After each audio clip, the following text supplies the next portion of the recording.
All right, let's dive right in. Today, we're going to tackle one of the biggest walls every English learner hits. How do you speak fluently and with real confidence without that constant fear of making a mistake? Let's figure it out. Does this question sound familiar? I bet it does. This is, without a doubt, the number one thing people ask. And if you're asking it too, you're in the right place. The good news is, there's a way through this, and we're going to lay out the entire roadmap for you right here. Okay, so before we even get into any tips or tricks, we have to talk about the biggest thing holding you back. It's not grammar, it's not vocabulary, it's the fear. The fear of just getting it wrong. Yeah, this thought right here, this is the real enemy. It's that voice in your head that makes you freeze up. And look, it's a totally normal feeling, but it's also the very thing that keeps you quiet when you should be practicing. So the first step to becoming fluent has nothing to do with books. It's about getting over this fear. So, how do we actually do that? Well, it starts with a complete mindset shift. Seriously, this is the part where everything starts to change. We're going to completely reframe how you even think about mistakes. Here it is. This is the big shift. From now on, mistakes are not failures. They're not something to be scared of. Instead, I want you to start thinking of them as your own personal teachers. Every single time you get something wrong, it's like a little signpost pointing you exactly where you need to improve. They're not a stop sign, they're the fuel for your engine. You know, just think about a little kid learning to walk. They fall down constantly, right? Hundreds of times. But does anyone laugh or tell them to stop trying? No way! We cheer them on. Every fall is just part of the process.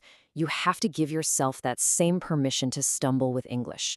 Each mistake is just making your language legs stronger. Okay, so now that we've got our mindset right, let's get practical. We're going to roll up our sleeves and look at a super simple but really powerful way to build your skills. It's called the input-output method. Everything begins with input. Think about it. You can't expect correct, natural-sounding English to come out of your mouth if you're not putting it into your brain first. It's like filling up a well. I had this one student who started listening to the news in English for just 15 minutes a day. That's it. And after a couple of months, he was naturally using phrases he'd heard without even trying, just because those patterns were sinking in. And you can literally start this today. It's not some huge, scary commitment. Just find a 3-minute English podcast, listen, and pick out just one sentence that sounds cool to you. Write it down, and then say it out loud 5 times. What you're doing is taking something you heard passively and actively pulling it into your brain. It's so simple, but it works. Now, on the flip side of input, you've got output. This is where the magic really happens. You take all that English you've been soaking up, and you start to use it yourself.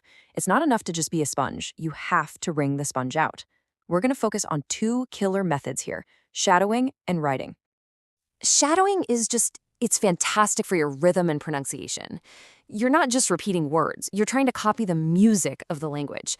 I remember trying this with a TED Talk. The first time I felt ridiculous, I couldn't keep up, but after a week, my own speaking just felt so much smoother, more natural. You're kind of tricking your brain into borrowing a native speaker's patterns directly. Now, I know what you're thinking. Writing is the boring one, but trust me, it's a secret weapon for accuracy. See, when you're speaking, your brain's going a million miles a minute. But when you write, everything slows down. You actually have time to think. One of my students always said, "she go." But after writing it down a few times and having to physically correct it to "she goes," that little mistake finally vanished from his speaking, too. So, we've got the basics down. Now it's time to level up. These next couple of ideas are all about changing how your brain actually processes English, really from the inside out. Oh man, this is a total game changer. If you are still thinking in your native language and then mentally translating every sentence before you say it, you're setting yourself up for failure. The grammar is different, the word order is different, it's just not going to work. The goal is to cut out that middleman completely. And you don't have to start by trying to think about, rocket science in English. Just start small. Look at the cup on your desk.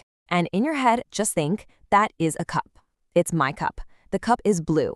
Just narrate the world around you in simple English.